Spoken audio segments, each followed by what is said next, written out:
E aí galera, seja bem-vindo a mais um Geocast.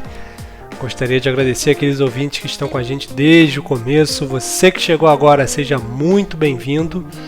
Siga nosso Geocast nas redes sociais aí na descrição e siga também a nossa página no seu tocador de música, o seu aplicativo de streaming predileto.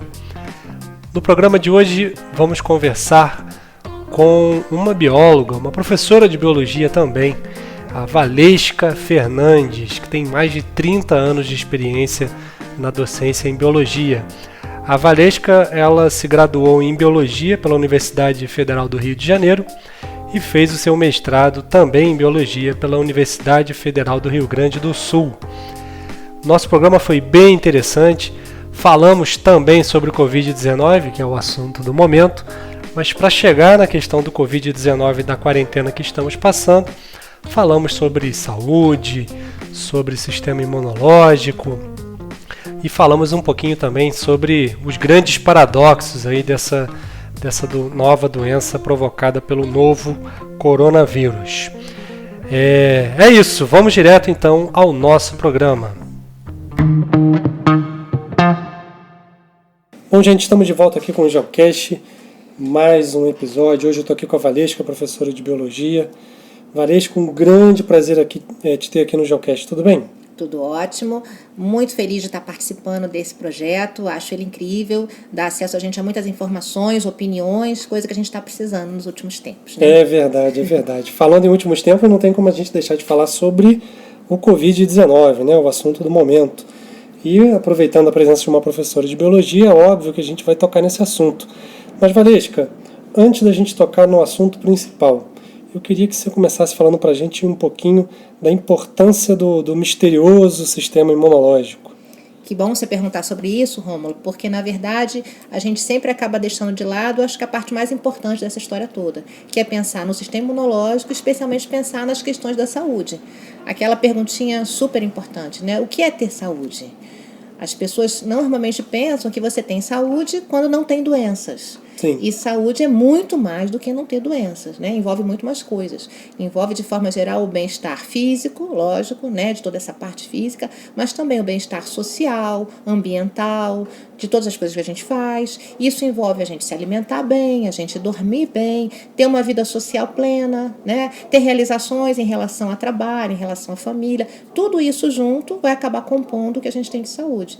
E a sociedade, ela vem, na verdade, deixando de lado, né, todos esses pontos importantes que se referem à saúde. Quando a gente pensa em dormir bem, a gente cada vez dorme menos e cada vez dorme mal, né? Muitas pessoas tendo acesso ao uso de remédio para dormir, para conseguir que nem dorme, né? Fica anestesiado. E não é dormir isso. Então, apaga, né? Isso. Aí a gente já perde por aí.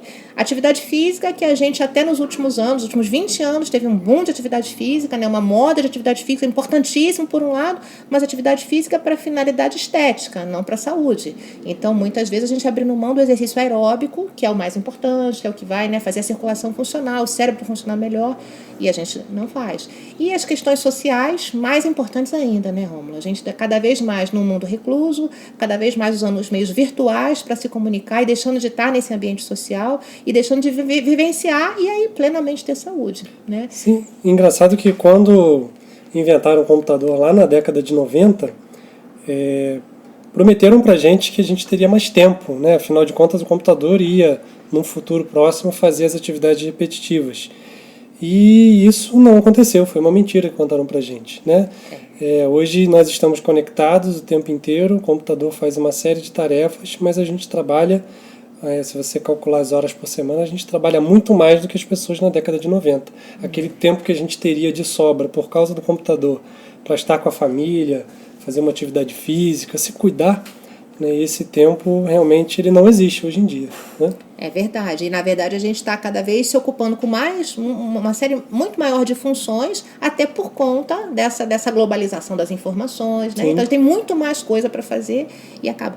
E, assim, acho que essa promessa de mais tempo foi renovada com o advento do telefone celular, mais próximo da gente, e a gente continuou com menos tempo, né? É mais tempo conectado, é mais tempo em função dessas informações, muitas vezes muita informação e pouco conhecimento, né? Muitas vezes muita informação e pouco tempo para pensar expressar a nossa opinião sobre essa informação, né? E a gente acaba sucumbindo mesmo. E eu penso assim, já falando um pouquinho sobre viroses de forma geral, que a sociedade ela está sucumbindo à virose ou outras doenças por conta dessa falta de saúde, né? Então essa falta de saúde generalizada, quando a gente pensa que não é a ausência de doenças, né? Ela está um prato feito para qualquer doença vir se instalar como um todo, na humanidade como um todo. Estamos muito mais vulneráveis, né? Muito mais. E aí, aproveitando para a gente falar um pouco sobre o sistema imunológico, acho muito importante, super assim, pertinente, porque onde está o sistema imunológico? Né? Eu gosto de fazer essa pergunta para os meus alunos do ensino médio, porque eu peço para eles fecharem os olhos, antes de eu começar a falar sobre fisiologia humana, eles imaginarem o sistema digestório. E todo mundo consegue imaginar plenamente onde está o estômago, onde está o intestino, onde está a boca, tranquilo. Aí eu pergunto sobre o sistema respiratório. Todo mundo consegue visualizar muito bem o pulmão, a traqueia, o sistema circulatório. Todo mundo sabe onde está o coração, as artérias, as veias. Mas eu pergunto, onde está o sistema imunológico? E raramente alguém sabe onde ele está. Eu não consigo imaginar. Pois é. Então a gente fica pensando como a gente adquire saúde nos tempos de hoje, com tanta informação, se a gente não sabe sequer, né, onde está o nosso sistema imunológico. Então, muito importante. Ele é um sistema fundamental para o corpo, né, não só combatendo as doenças, mas deixando a gente bem para poder gozar a vida de forma geral, né, aproveitar a vida. E onde ele está? Ele está vinculado a dois grandes sistemas importantes, que é o sistema circulatório sanguíneo e o sistema circulatório linfático, porque dentro desses dois líquidos caminham os glóbulos brancos, as nossas principais células de defesa. Mas além do sangue e da linfa, ele tem alguns órgãos importantíssimos do corpo que servem para produzir os glóbulos brancos, para amadurecer esses glóbulos, para acumular esses glóbulos no caso de doenças, né? Que são, por exemplo, a medula óssea vermelha dentro dos ossos, o timo, que é um órgão que eu quero destacar muito, porque eu acho ele muito importante e totalmente desconhecido pelas pessoas. Você conhece, Rômulo, o timo? Inclusive por mim, eu tô aqui, eu tô achando que, sei lá, é nome de cachorro, nome de bicho, sei lá. Então, o timo é um órgão muito interessante. Ele é um órgão pequeno que fica localizado exatamente em cima do nosso coração.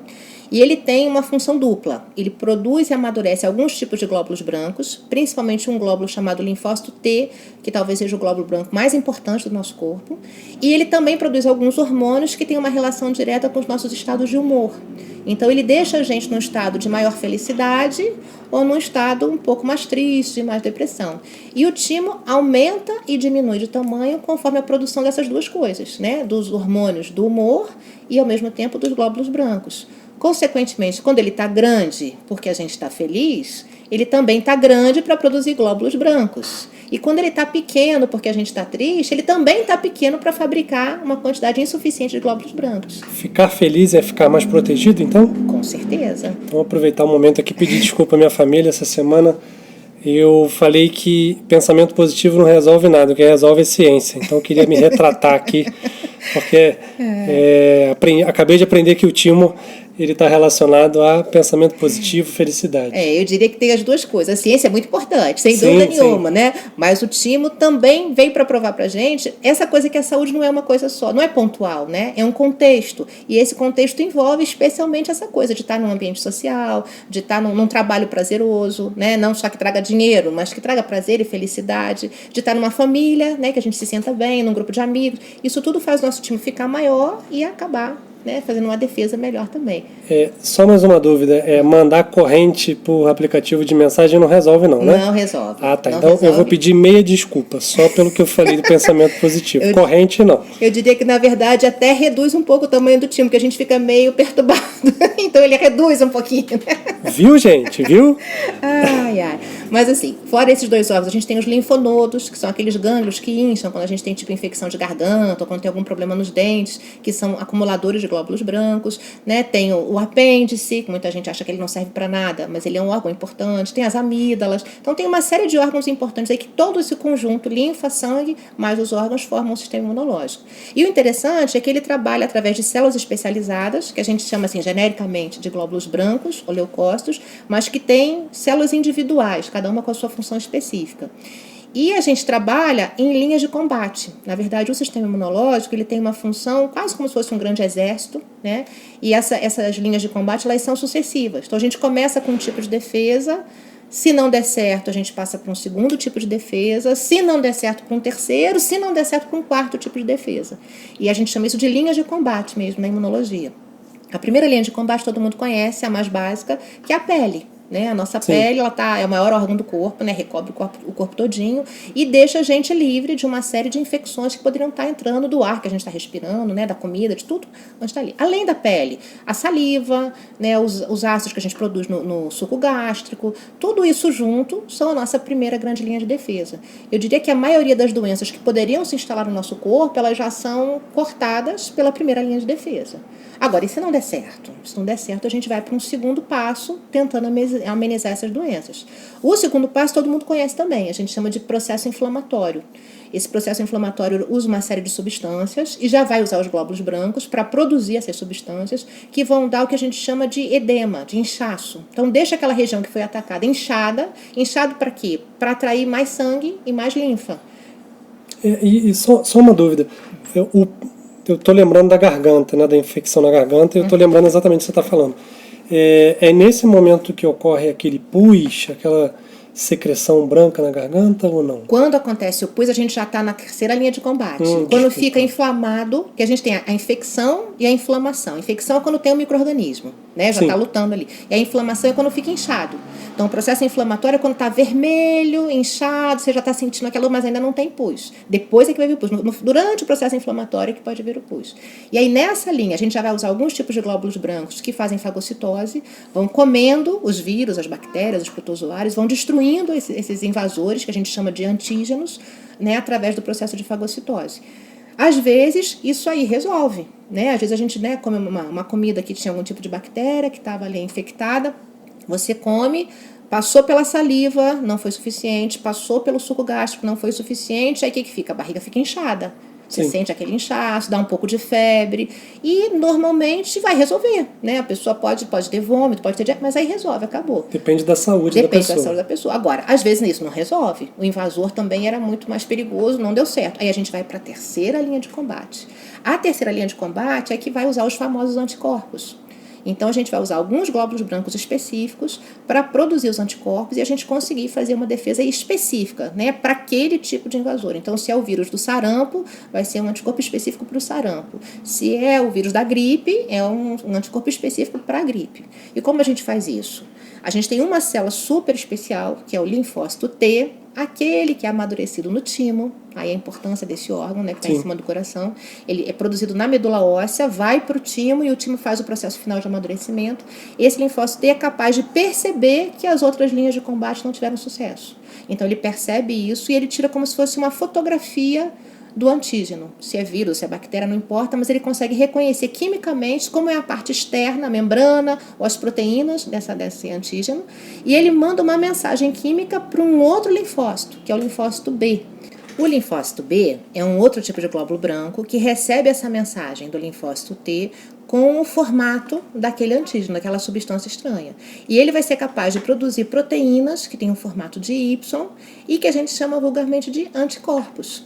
Essas proteínas vão ser lançadas em cima do vírus ou da bactéria e elas vão conseguir encaixar perfeitamente em volta do vírus. Assim como se fosse uma fantasia de carnaval. Sim, né? veste direitinho. Veste direitinho, perfeitamente e chama a maior atenção. Aí os outros glóbulos brancos que estão em volta conseguem enxergar, ó, tá ali quem eu tenho que me alimentar. Então vem um grupo de glóbulos brancos grandes, chamados macrófagos, que são capazes de fazer a fagocitose e aí sim destruir esses vírus. E seguindo essa analogia, essa fantasia de carnaval, para vestir direitinho, então esse anticorpo ele é personalizado. Ele é personalizado. Essa é a grande questão. Ela é a terceira linha de combate, porque a gente tem que imaginar que você já eliminou uma grande parte dos vírus ou bactérias antes de chegar ali, através da pele, da saliva, do suco gástrico, através do processo inflamatório. Então eu estou reduzindo o número. E aí eu consigo fazer uma coisa personalizada. Aí a gente faz esse anticorpo. O anticorpo não só vai identificar, chamar a atenção, né, de que o antígeno está ali, mas ele também funciona como se fosse um velcro. E aí eles conseguem, em vez do macrófago comer um vírus de cada vez, ele vai comendo de 50 em 50, porque eles vão ficando grudados, né? Além disso, ele imobiliza, eles não conseguem mais andar pelo corpo. Além disso, se esse tipo de vírus produz alguma toxina que ele estava lançando no corpo, ele vai imobilizar também a toxina. Então, o anticorpo tem uma série de funções diferentes, mas que vão acabar permitindo que a gente faça a limpeza do corpo mesmo, através especialmente da fagocitose. E às vezes, Rômulo, nem isso funciona. A gente foi, mas mesmo assim o vírus continuou se reproduzindo e continua ocupando espaço. A gente tem uma última chance, que é usar um outro tipo de linfócito T, aquele primeiro lá que era o general, que a gente chama de linfócito T killer, que é o assassino. Ele, na verdade, vai identificar antígeno por antígeno e vai soltar como se fossem umas bombas de proteínas para tentar destruir completamente, né, esses invasores que estão no nosso corpo. É a última tentativa que a gente tem nessa sequência aí de 4 linhas de combate. Né? E essas 4 linhas de combate, elas são naturais? São todas naturais. As 2 primeiras, a gente fala que elas são inatas, a gente já nasce com elas. Né? Então, você já nasce com a pele, com as substâncias internas, a gente já nasce podendo fazer o processo inflamatório. A terceira linha, a gente depende, ela é adquirida, né? A gente depende de ter contato com a doença para poder passar a ter. Então, na verdade, você vai adquirindo anticorpos conforme você vai tendo contato com a doença. Daí a importância de você ter contato com algumas doenças, de alguma forma, né? Para ir melhorando o seu sistema imunológico. Para você ver o tamanho da fantasia. Exatamente, o tamanho da fantasia. Perfeito. Estou aprendendo. E aí que entra também uma questão importante, que é a gente conseguir fazer a nossa defesa, não só através dessa forma, mas através das vacinas e através da nossa resposta imunológica, através de memória. Porque quando o linfócito B produz os anticorpos, ao mesmo tempo que ele produz uma quantidade para atacar o antígeno, ele faz um processo de divisão celular e ele faz uma célula de memória, a gente chama linfócito B memória. E ele guarda aqueles anticorpos por um bom tempo. Então, de uma outra vez que esse mesmo vírus, por exemplo, entra no nosso corpo, eu não preciso passar por todo esse trabalho de novo. Eu já tenho o anticorpo pronto. Não tem que reconhecer, mandar mensagem, fabricar o anticorpo. Não, eu já tenho o anticorpo pronto. Então, por isso que a gente não pega normalmente 2 viroses, né? A mesma doença 2 vezes. Não pega sarampo 2 vezes, não pega. A não ser se o vírus teve uma mutação muito grande. É o caso da gripe, né, que é um vírus super mutante, o vírus influenza. É o caso do coronavírus, que tem muitas mutações. É o caso do vírus da AIDS, o HIV. Esses são vírus especialmente mutantes. E aí o tipo de anticorpo que você fez hoje, amanhã não serve mais. Porque ele veio diferente, a fantasia de carnaval tem que ser diferente também. Né? Mas a nossa imunidade ela se baseia muito na produção dessas células de memória, essas células B memória. E essas células são as células que a gente faz quando é vacinado. Então, quando você toma vacina, o que é a vacina?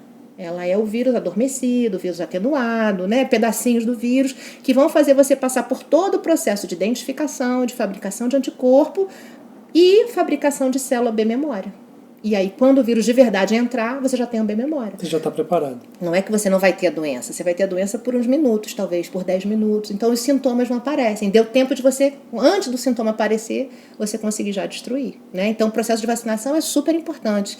A gente tem até que assim, levantar uma bandeira importante sobre isso, porque tantas campanhas nos últimos anos aí, dizendo que as vacinas trazem tantas doenças, e é o contrário. Né? Imagina um mundo hoje sem vacina, né? Com tanta exposição que a gente tem, com tanta falta de saúde que a gente tem, se a gente não tivesse esse aliado enorme, né, que são as vacinas, para combater uma série de doenças importantíssimas, né, para as crianças, para os idosos, para os adultos de forma geral. Então, muito importante acreditar nas vacinas. Né? Dá para a gente imaginar um mundo sem vacinas, porque lá antes, na época da Segunda Guerra e tal, se você pegar os dados populacionais do Brasil eram outros, né? Uma pessoa de 60 anos já era uma pessoa idosa. Muito idosa, né?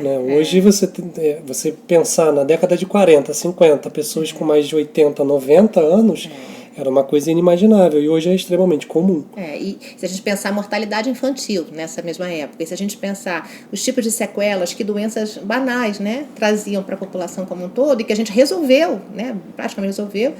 Então, assim, muito triste a gente pensar hoje em campanhas que vão contra um processo tão simples, né, tão bom, e que, assim, no Brasil a gente tem uma campanha de vacinação enorme para várias doenças diferentes, um calendário de vacinação muito bom, então a gente não pode abrir mão dele de jeito nenhum, nem da ciência que está por trás para colocar em dia sempre essas vacinas, atualizar, né, essas vacinas. Sim, e tem até uma questão interessante, porque as pessoas que anti-vacina acabam defendendo, o argumento principal delas é o livre-arbítrio. Né? O meu direito individual, eu faço o que eu quiser.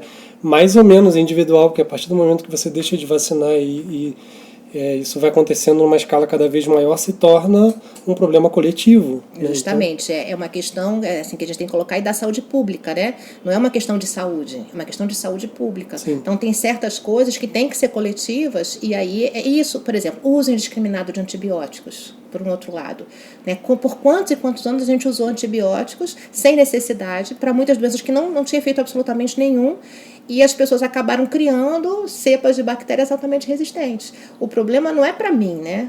Eu usando o antibiótico errado. O problema é que eu estou provocando para todo mundo essa cepa de bactérias erradas. Então, a saúde pública é muito importante. Né? Sim, foi bom você ter falado sobre bactéria. Rapidinho, não era o nosso assunto principal, mas eu vi uma reportagem da BBC que fez uma análise, um laboratório lá em Londres fez uma análise nas principais cidades europeias, no Rio, nos rios das principais cidades europeias, né?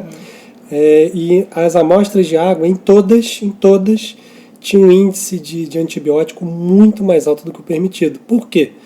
Esse uso exagerado de antibióticos, o nosso corpo, bom, me corrija se eu estiver falando besteira, ele acaba eliminando, ele não consegue absorver tudo, e isso em algum momento, por causa do sistema de saneamento, vai parar na água do rio. Isso, é a própria fabricação, né? Os resíduos na própria fabricação, tudo isso junto, e assim, é um erro muito grande.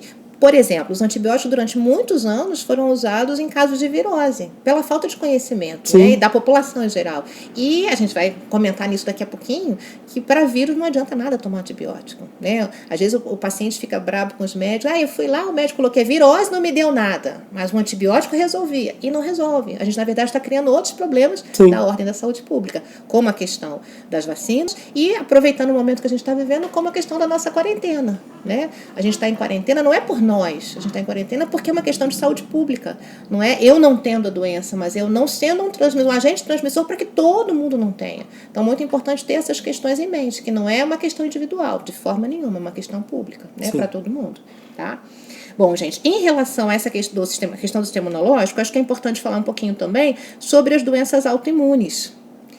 O que é uma doença autoimune? É aquela na qual os nossos anticorpos, os nossos glóbulos brancos, as nossas células de forma geral, elas acabam se confundindo e entendendo que algumas células do nosso próprio corpo são como se fossem antígenos. Então, por exemplo, o vitiligo, que é uma doença conhecida, né, que a pessoa vai ficando com a pele manchada e tal. Isso acontece porque o sistema imunológico se confunde e o linfócito T, aquele general lá super importante, entende que o melanócito, que é a célula da pele, é como se fosse um vírus. Ele destrói a própria pele. Ele destrói a própria pele.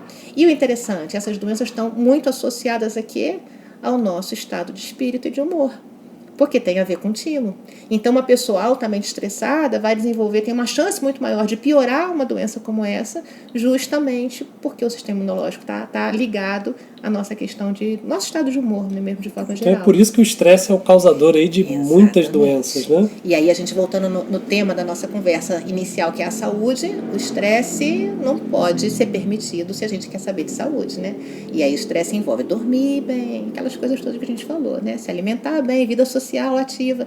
As doenças autoimunes, elas vão aumentando na população por conta da vida agitada que a gente tem. Algumas pessoas associam esse aumento de doença autoimune, né, índice em geral, com o aumento do uso de vacinas, como se a gente estivesse estimulando muito o sistema imunológico e por isso tivesse. Se isso tem algum fundo de verdade, que eu acredito que se tenha muito pequeno, eu acho que ele é muito menos importante do que a questão da falta de saúde da população. Né? Não, e bom você tocar nesse assunto, porque cerca de 30% dos ouvintes do Geocast são adolescentes que estão exatamente naquela faixa etária de escolher o que vão fazer. Então, é o momento de você escolher o que vai fazer pensando numa coisa que vai te fazer feliz. Exatamente. Não é só para você ser feliz, é uma questão de saúde também. É uma questão de saúde também, porque você vai passar aí por 30, 35, 40 anos trabalhando dentro de um determinado espaço, né? E se você não escolher isso direitinho, você está fadado a não ter saúde, ter infelicidade de forma geral, né? Incluindo aí a saúde. Então, com a reforma da Previdência até um pouquinho mais de tempo, pois né? Pois é, talvez um pouquinho bem mais de tempo. Mas né? isso é outro assunto. É um outro podcast. Exatamente, exatamente. Ai. Bom, para a gente conseguir falar um pouquinho melhor sobre a Covid-19, a gente podia falar um pouquinho sobre os vírus também. Né? A gente falou de saúde, falou do sistema imunológico em geral, das vacinas e tal. Acho que é importante caracterizar quem é um vírus, que a gente acabou comentando agora há pouco. Os vírus são, na verdade, a gente chama de sistemas biológicos ou entidades biológicas. Eles não são seres vivos. Eles não são como a gente ou como as bactérias, seres que são formados por células, que têm um ciclo de vida de nascer, crescer, reproduzir e morrer. Eles não fazem nada disso. Né? Para você ter uma ideia, como eles são diferentes, eles têm capacidade de cristalização. Então, quando eles estão no meio ambiente, fora de uma célula viva, eles são capazes de ficar cristalizados como se fosse uma pedra por 1 milhão de anos. Né? Sem ter, não morre. Por quê? Porque não tem metabolismo. É como se fosse uma pedra realmente. A gente costuma dizer assim, para fazer uma analogia, que eles são como se fosse um pendrive sem o computador. Então, imagina um pendrive que eu coloque lá 1000 músicas, uma playlist maravilhosa do pendrive, e eu pego o pendrive e fico olhando para ele e não vai tocar nada. Exatamente. Eu preciso do computador. Quando eu coloco aquele pendrivezinho no computador, as músicas todas abrem, eu escuto tudo, é uma maravilha. Então, o computador seriam as nossas células. E o pendrive é o vírus. Para que ele possa, né, demonstrar toda a capacidade que ele tem, tudo que ele tem por dentro, ele tem que estar acoplado a uma célula viva, que pode ser uma célula de um ser humano, de um outro animal, de uma planta, de uma bactéria, mas ele tem que estar acoplado, parasitando uma célula viva. Então, eles são entidades biológicas, que não são células, que podem cristalizar e que são parasitas intracelulares obrigatórios. Quer dizer, tem que estar dentro de uma célula para conseguir sobreviver. Isso faz deles um sistema completamente diferente do que a gente está acostumado. E faz um problemão, porque como é que você mata pedra? Então, quando eu penso nas viroses, né, você tem uma dificuldade muito grande de encontrar remédios, como os antibióticos valem para as bactérias ou para os protozoários. Você não tem um remédio direto que vai matar um vírus, porque um vírus não morre. É só tratar sintoma. Exatamente. Você tem que tratar o quê? O sistema imunológico. A gente tem que estar com uma saúde muito boa para que o nosso sistema imunológico possa fazer toda aquela cascata de reações e aí sim consiga fagocitar e destruir essa pedra em pedacinhos. E em pedacinhos ele já não infecta mais. Então, esse é o grande objetivo, né? Quando a gente tem qualquer tipo de virose, é fortalecer o sistema imunológico. Então, aquele chazinho de vovó, ele ajuda. Ajuda, você está fortalecendo. É assim, o chazinho junto com o repouso, acho que o repouso é o mais importante, né? Porque para tomar um chazinho quentinho, eu tenho que ficar na cama. Isso aí, o repouso faz fortalecer, se alimentando direitinho, né? E bebendo muito líquido, isso é outra coisa importante, porque onde estão essas células? No sangue e na linfa. Elas têm que circular pelo corpo o tempo todo. Então, a gente tem que estar muito bem hidratado para poder fazer funcionar. Né? E a questão do repouso é para o organismo poder se concentrar no combate ao vírus. Exatamente. Ele não tem nenhuma outra preocupação que não seja o combate ao vírus, né? Porque senão ele vai gastar energia para fazer outras coisas, né? Como andar, falar, se exercitar, e não vai conseguir dar conta, às vezes, de combater aquela virose. Agora, pensando assim, se eu pudesse tirar uma foto de um vírus, o que seria um vírus exatamente se ele não é uma célula? Ele é uma capa feita de proteínas, várias proteínas acopladas, uma capa, e por dentro um ácido nucleico. Um DNA ou um RNA que ficam ali dentro. Então, ele tem resquícios de vida, porque DNA e RNA não é característica de pedra, é característica de ser vivo, e ele tem. E tem uma cápsula feita de proteína. Pedra também não tem proteína, né? A proteína é dos seres vivos. Então, ele tem duas coisas importantes que os seres vivos têm, o DNA e a proteína em volta. Só que essas duas coisas só funcionam quando ele está acoplado na célula viva. Quais são os principais remédios que a gente tem hoje para tentar driblar um pouquinho as viroses? Alguma coisa que possa desnaturar, tirar a forma dessas proteínas. Quando eu tiro a forma dessa proteína, aí eu consigo reduzir um pouco o poder, a virulência, né, desses vírus que estão ali. Então, a gente hoje tem poucas armas, com exceção da saúde, que seria a nossa grande arma, para conseguir combater uma virose. Se eu associar isso à capacidade incrível de mutação que os vírus têm, quer dizer, de pegar esse DNA ou esse RNA e transformar em DNA diferente, a gente fica na mão, né, das viroses, na verdade. Porque eu tenho o sistema imunológico que está combatendo aquele vírus específico, mas se ele mudou, eu já não tenho mais as mesmas armas.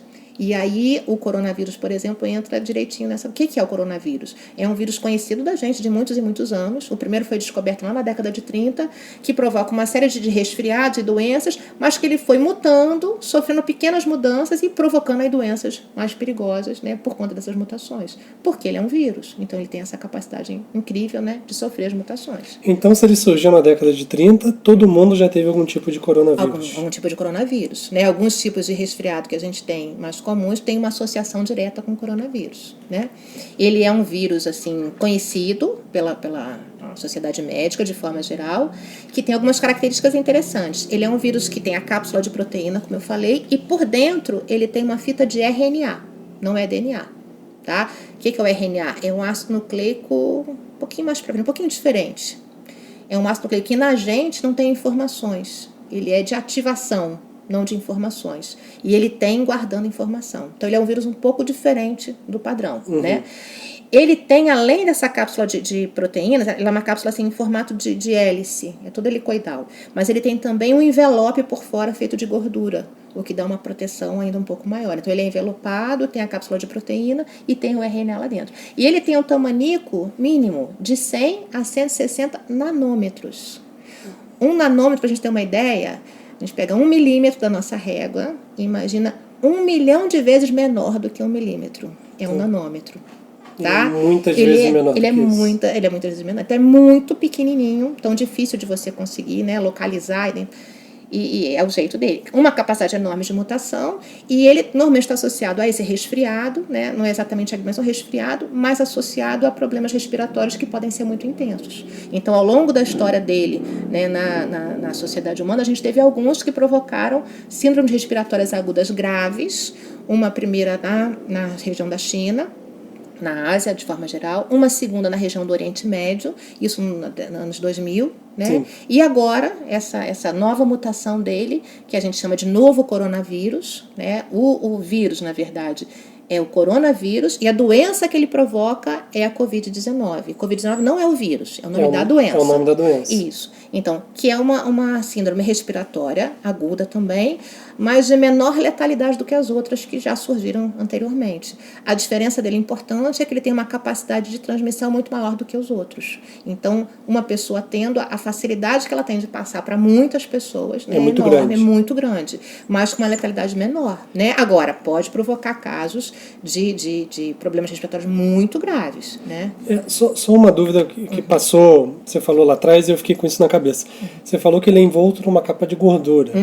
Então é por isso que a gente deve lavar a mão com detergente, sabão, sabonete, justamente, para tirar essa gordura e elimina o vírus. A gente vai diminuindo essa capacidade dele de entrar no nosso corpo. Entendi. A gente não elimina totalmente, mas a gente reduz muito a chance que ele tem de entrar no corpo. Lavar as mãos e não colocar as mãos na região do rosto, né, no olho, nariz, boca, que está entrando por um orifício, aí a chance de você eliminar é muito grande. Né? E se por acaso ele estiver na minha mão, eu lavando só com água ou com detergente, por exemplo, sabonete. O sabonete vai tirar essa gordura. Exatamente, vai ajudar nessa parte. E a água talvez não. A água sozinha não.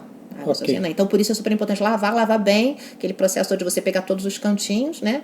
E ainda mais que ele também tem uma outra característica importante, que não são todos os vírus que são assim, mas ele permanece por um tempo grande em cima das superfícies. Então, a gente pensa em quantas superfícies a gente encosta, né, ao longo do nosso dia, numa rotina comum. Quando você vai ao supermercado, quando você está num ônibus, num carro, num banco, superfícies que outras pessoas já encostaram e que você vai pegar. Então, lavar a mão estaria fazendo essa destruição desse envelope aí de gordura e, se você não levar a boca, reduzindo ainda mais a chance dele entrar no nosso corpo, né? Entrar pelo sistema respiratório e aí poder provocar esse problema. E aí ele entraria no corpo quando você entra em contato com o rosto, uma mucosa qualquer. Exatamente. Aí ele vai entrar, né, e normalmente fica nessa parte mais superior das vias aéreas, então dá aquela gripe, tosse, né, aquela congestão geral, febre, mal-estar, mas ele pode ir para as vias aéreas inferiores, chegar no pulmão e provocar uma pneumonia severa, e especialmente quando a pessoa tem uma fragilidade maior na questão da saúde. Então, por isso os idosos tão importante da gente estar protegendo, porque pela questão da própria idade já estão nessa fragilidade. Né? Então a chance deles adquirirem essa pneumonia severa é muito maior e de, né, irem a óbito por causa disso muito grande. Então é importantíssimo a gente estar evitando. Né? E eu vi um vídeo nos Estados Unidos, né, os jovens aproveitando esse período de quarentena para jogar bola na praia, brincar, se divertir. E o argumento deles era que o vírus, eu não sou grupo de risco, não vai me matar. Então, qual é a importância, já que ele tem baixa letalidade, qual é a importância dos jovens, principalmente os jovens, ficarem em casa também? Na verdade tem duas coisas aí pra gente falar. Primeiro, é super importante, que pode não provocar uma coisa tão grave, né, no jovem, mas ele é um grande transmissor daquele vírus, né? Ele está carregando junto com ele e pode ficar por muito tempo na sola de um sapato, né, na sua roupa, na sua mão, nas coisas onde você tocou, e você está, na verdade, transmitindo isso para tantas pessoas. E lembrando também que, na verdade, a gente está nessa crise da saúde, né? Sim. O jovem dizer que ele tem essa saúde tão boa assim, não estou nessa, é muito delicado, porque será? Será que todos nós estamos com saúde? Esse jovem está bem, pleno, feliz, será né, que ele comendo tá com a saúde bem? em dia? Pois é, então acho que assim, a gente não pode esquecer que ele é perigoso para todo mundo. Ele é mais perigoso para o idoso, mas ele é perigoso para todo mundo. Então a gente tem que, da forma que der, né, realmente se resguardar. Acho que a quarentena é muito importante, principalmente nesse momento que a gente está vivendo hoje.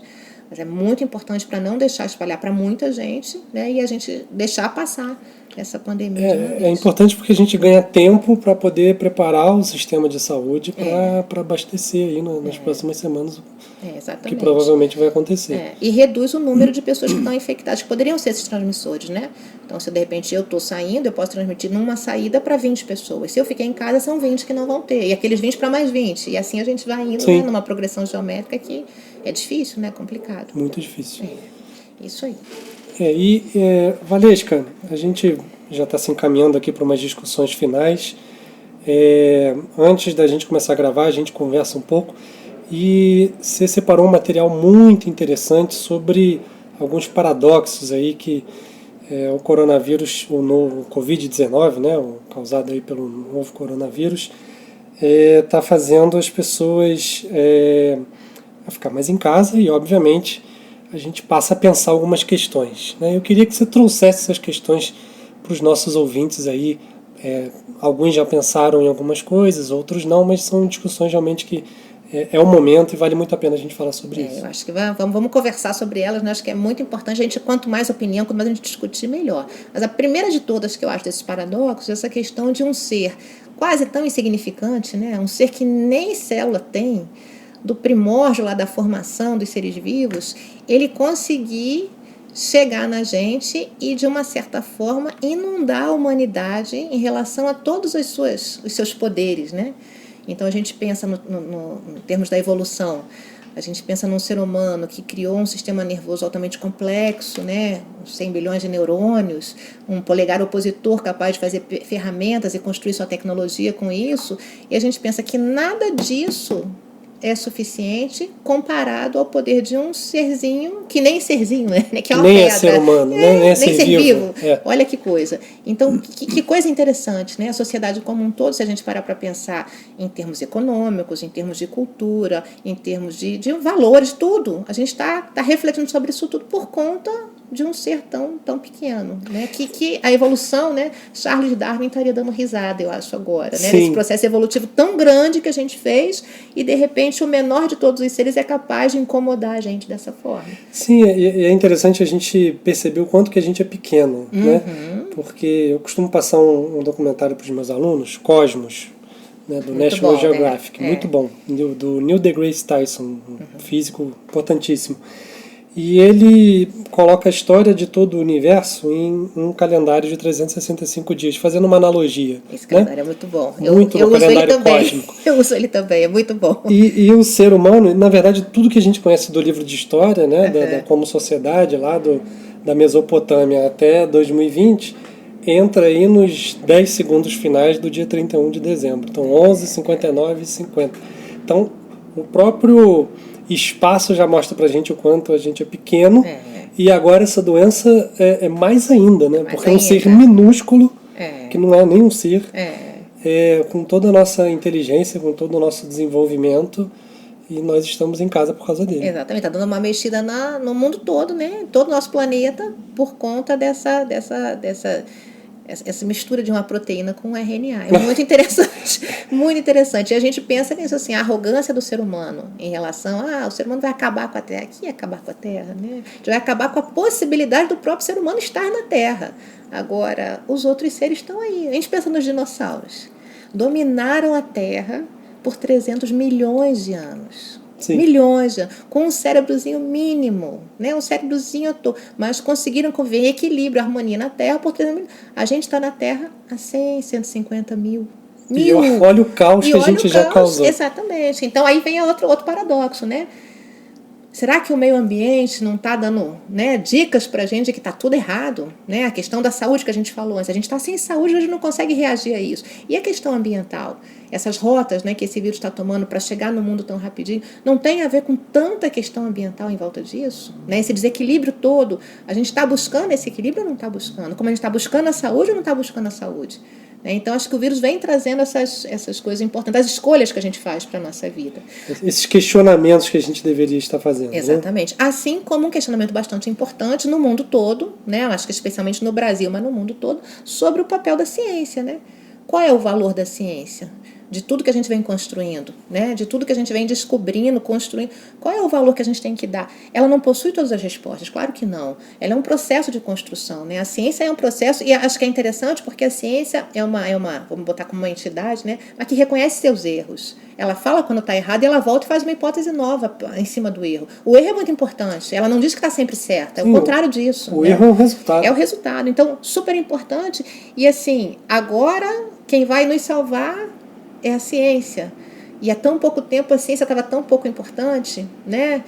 Então, a gente parar para pensar sobre isso é muito interessante. As mudanças que a gente está tendo por conta da presença dessa epidemia, dessa pandemia. Sim, né? Os telejornais, você, com certeza, ouvinte, tem assistido alguma coisa nas últimas semanas. As pessoas escolhidas para dar informação são de instituições de ciência e instituições públicas. Vale a gente mencionar também. Super importante, que é onde está, na verdade, o grande processo de produção científica, né? Onde estão as grandes cabeças pensantes, os grandes projetos, e que não pararam em momento algum, né? E que agora estão tentando dar essas respostas. Engraçado, só um depoimento. Hoje eu vi uma reportagem sobre a UFRJ. Eles estão testando todos os profissionais lá do Hospital do Fundão, né? UFRJ, Universidade Federal aqui do Rio de Janeiro. E eles estão fazendo mais ou menos entre 50 e 60 testes por dia. E aí no final da reportagem, né, o responsável lá pelo laboratório falou que eles só estão conseguindo fazer 60 testes porque eles estão com 2 máquinas quebradas há meses, porque com o corte de verba eles não tiveram dinheiro nem para comprar outra nem para consertar. Então a falta de investimento do ano passado, ela está resultando agora. Né? Na verdade, a gente poderia estar fazendo 3, 4, 5 vezes mais testes nesse laboratório. Olha o paradoxo de novo, né? Agora a gente precisa urgentemente disso. Todo mundo precisa, não é um nem dois. Todos precisam disso. E, na verdade, não é só que a gente não investiu, mas quantas pessoas pensaram que não era tão importante assim investir. Né? Então, a gente parar para refletir sobre isso é muito importante. Assim como, talvez a gente esteja hoje como planeta, né, pagando pela falta de investimento, de credibilidade, de projetos políticos em relação aos serviços públicos de saúde, especialmente. Hoje a gente quer uma resposta rápida, né, do serviço de saúde, mas a gente investiu nisso, né? A gente ficou anos e anos questionando, né, esse investimento, e agora a gente dá a resposta. Então, olha que coisa interessante.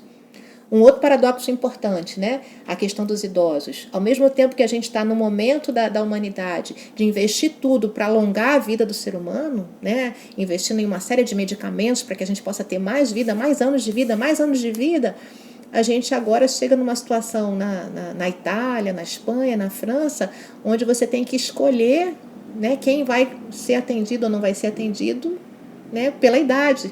Então, o idoso que é com tanto cuidado, depois não tem tanto cuidado. Que momento é esse que a gente está vivendo? E tudo provocado por um serzinho de uma cápsula de proteína e um RNA proteína lá dentro. e RNA. Então, você quer causar o caos, basta 2 ingredientes. Exatamente. Aí. Interessantíssimo, né? Do ponto de vista biológico, da gente parar esse ponto de vista evolutivo, de você entender a humanidade nessa perspectiva, né? Da pequenez da humanidade, nesse sentido evolutivo, não é surpresa nenhuma isso, né? Está dentro do padrão. Os vírus estão na Terra há mais de 3,5 bilhões de anos. A gente está a 100 mil. Eles são bem mais espertos do que a gente, porque eles conseguiram se manter por esse tempo todo. Exatamente. Né? Então, eu penso, não é. Agora, do ponto de vista da humanidade como sociedade, como cultura, né? Como tudo que a gente construiu, né? Eu acho que a gente está deixando muito a desejar. A gente tem muita coisa a fazer que a gente está perdendo, né, o tempo de fazer o que tinha que ser feito para conseguir. Tem um dado aqui interessante, né, que em 2018 o mundo destinou 1 trilhão e 800 bilhões de dólares em orçamentos públicos para o setor militar. E o que a Organização Mundial da Saúde está estimando precisar hoje para combater a pandemia é de 7 bilhões de dólares. Então, a ordem de trilhões para os armamentos e da ordem de bilhões para combater o que a gente não tem hoje para combater. E interessante que desse 1,8 trilhão de dólares aí, uma boa parte vem de Estados Unidos e China, que são os países que mais gastam. Exatamente. E nos Estados Unidos está acontecendo uma situação interessante, para não dizer trágica, que muitas pessoas esperam até o último momento para ir ao médico, porque se for ao médico vai ter que depois pagar a conta. Então, como tudo é pago, a pessoa fica guardando os sintomas ali, o máximo que ela pode, para ela não contrair uma dívida, porque muitas vezes ela não vai poder pagar com essa dívida. Justamente. Que põe em xeque esse modelo econômico atual, do mundo como um todo, né? As escolhas que a gente fez nos últimos anos, como modelo econômico vigente para o nosso planeta todo, e lembrando que economia, no fundo, né, eu gosto de pegar as raízes. Ecologia e economia são ciências que deviam andar de mãos dadas, né? Ecologia é o estudo da casa, do planeta, para você conhecer o planeta, para poder ir trabalhar com a economia. Economia, a regra, as regras da casa. Como é que eu coloco as regras da casa se eu não respeito como a casa funciona? Se eu não conheço a ecologia? Então, na verdade, não é surpresa, né? A gente está colhendo frutos de como a gente veio negligenciando uma série de coisas importantes. Eles deveriam andar juntos, mas andam completamente separados, né? Você liga a televisão, não agora, né, que só fala de um assunto, mas meses atrás noticiava o seguinte: a China é o país que mais se desenvolve no mundo, sendo que se você pegar a palavra desenvolvimento, ela quer dizer economia, ela quer dizer social, ela quer dizer meio ambiente. Ninguém questionava qual era o preço ecológico que a China pagou para chegar onde chegou. Exatamente, né? Então a palavra desenvolvimento completa, ela também leva em consideração a economia, o meio ambiente e o social, mas o que a gente vê nas mídias é o quê? Só o lado econômico. Então esse é o modelo que a gente acha que agora vem como um paradoxo para questionar, que para tantas pessoas era um modelo tão simples, tão fácil, né, de sucesso absoluto, um caminho sem volta, né, de sucesso. Sim. Será? Né? Será? O vírusinho está vindo para mostrar para a gente que não é bem assim a coisa, né? E esse tempo que a gente está em casa, né? E a gente, eu digo, a sociedade, talvez um tempo interessante para a gente pensar e se questionar, né, sobre esses paradoxos. O que a gente pode fazer daqui para frente. Exatamente. Eles não têm uma resposta direta, mas eu acho que a gente pode pensar muito nas nossas ações individuais, né? Todas elas, desde o hábito de ter saúde, né? Até nas nossas escolhas, do que a gente faz, de como a gente se comporta. Acho que é muito importante a gente parar para pensar e resgatar essa coisa da sociedade, né? Da humanidade que está envolvida nisso tudo. Então, e obviamente as escolhas individuais, elas são importantes, e talvez a principal delas seja o voto, né? Você votar em pessoas que pensam e compartilham desse pensamento também, porque afinal de contas, como você falou, dois ingredientes aí estão causando um caos. Exatamente. E esse caos ele não vem de hoje. Não vem de hoje, né? Já muitas pessoas falam isso. Eu sigo fica uma dica de podcast aí pro pessoal, Nerdologia, com o Átila Yamarino, que é doutor em microbiologia. Ele falou sobre pandemia em 2016, tem um áudio dele em 2016 para esse podcast, alertando que possivelmente um novo tipo de vírus poderia causar um caos na humanidade. Na verdade, ele não é astrólogo nem nada disso, ele se baseou em ciência para chegar nessa conclusão, né? Valesca, eu queria te agradecer muito, realmente. Eu aprendi bastante, desde o timo até a saúde, né? A gente aprendeu bastante coisa nesse bate-papo. Esses questionamentos finais realmente foram muito importantes. E eu queria te agradecer pela presença, pela paciência aqui para gravar o nosso Geocast. E junto com a nossa finalização, eu queria que você passasse uma mensagem aí final para as pessoas. Bom, primeiro eu queria agradecer também ter me convidado, achei muito legal poder participar, né, poder dizer os meus pensamentos, as minhas reflexões, dividir com um público um pouco maior, porque eu divido, na verdade, com a sala de aula, com os meus alunos, né, essas histórias todas, então poder dividir, ampliar isso, achei muito bacana. E acho que a mensagem mais importante são essas reflexões, e a gente parar para pensar quem somos nós, né, nesse contexto, nesse caos que está se instalando. Quem somos nós? Qual é o nosso papel real, né, dentro do nosso planeta, dentro do cosmos, do espaço que a gente... Quem realmente somos nós? E somos muito importantes porque somos nós. Eu sempre penso isso, né? Desse ponto de vista, se a gente para pensar em termos de número, nós não somos nada, né, dos trilhões de galáxias que tem por aí. Mas somos nós. Então, a nossa importância é gigantesca. Então, que a gente aproveite esse momento para refletir sobre essas coisas, quais são as prioridades reais que a gente tem que ter, né, individualmente, que a gente possa ter saúde, felicidade, né, escolhas positivas em relação ao meio ambiente, à alimentação, em relação a tudo isso, e especialmente quando a gente possa estar junto novamente, né, estar no mundo realmente de comunidade, que a gente possa usufruir desses momentos de uma forma sadia, e não ficar cada vez mais recluso, cada um mais na sua, buscando suas individualidades, que a gente possa aproveitar para mudar isso tudo. Talvez a gente tem seja a faca e o queijo na mão, né? Seja a nossa chance para o ponto de virada. Exatamente. Acho que o vírus está dando essa chance para a gente, sim, né? Sim. Ele está permitindo uma série de coisas importantes. A gente tem que ver por esse lado, não pelo outro. Tem que ser positivo. Tem que ser positivo, isso aí. Valesca, muito obrigado e até a próxima. Até a próxima.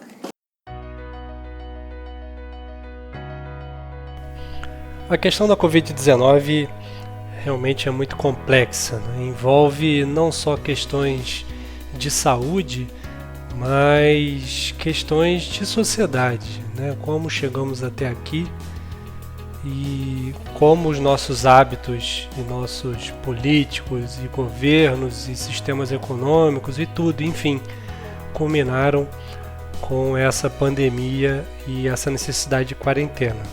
Então talvez seja o momento de refletirmos sobre o nosso modo de vida, quais são nossas prioridades e também aqueles que nos representam, se realmente representam ou compartilham desses mesmos objetivos. Então eu acho que esse é o momento de virada, pode ser o momento de virada, né? Provavelmente ficaremos em casa aí algumas semanas, talvez meses, e um cuidando do outro, melhorando coletivamente como sociedade, e a tendência quando voltarmos é voltarmos diferentes. Por isso a conversa com a Valesca hoje foi tão importante. Importante também saber que a felicidade, né, o pensamento positivo, o otimismo influencia sim na sua saúde. Então você aí que sempre foi otimista, continue. E você que sempre vê o copo meio vazio, tente começar a ver o copo meio cheio, mudar os seus hábitos, de repente arrumar um esporte, um hobby, alguma coisa que te faça feliz, porque você ficando feliz, a probabilidade de ser pego por doenças é menor, né, graças ao timo, né, o órgão que a Valesca falou ao longo da entrevista. Vou deixar 2 dicas hoje. Uma dica séria para quem quiser se aprofundar mais na questão da Covid-19. Vou deixar o link para o canal do YouTube do Átila Yamarino, né? O Átila Yamarino, ele é referência nessa área ele tem doutorado em microbiologia, especificamente em vírus, né? O doutorado dele foi sobre o Ebola na época, e ele há 4 anos atrás já falava que um novo tipo de vírus, ou potencialmente um novo tipo de coronavírus poderia causar uma pandemia. E ele está participando, ele é um divulgador científico, né? Então ele está participando de vários programas de TV e vários programas também pela internet. Vou deixar o link aí na descrição para o canal do Átila, que vem fazendo um trabalho brilhante aí ao longo dessa pandemia, sempre com vídeos de 2 em 2, 3 em 3 dias, bastante informativos. E quem não aguenta mais informações, ou está tomando uma bomba de informações aí todos os dias, mas quer continuar vendo coisas sobre pandemia, vou deixar uma sugestão de um filme de ficção, obviamente. O nome do filme é Contágio, acho, se eu não me engano, um filme de 2011, que mostra como um vírus pode se espalhar com rapidez pelo mundo e como a sociedade fica nessa expectativa. Obviamente é um filme de ficção. O vírus do filme ele é bem mais letal, bem mais contagioso que o Covid-19, apenas como uma dica aí de entretenimento. Tá certo? Espero que vocês tenham gostado. Muito obrigado àqueles ouvintes que chegaram até aqui. Isso faz toda a diferença para o Geocast. E nós nos vemos numa próxima oportunidade. Valeu, falou!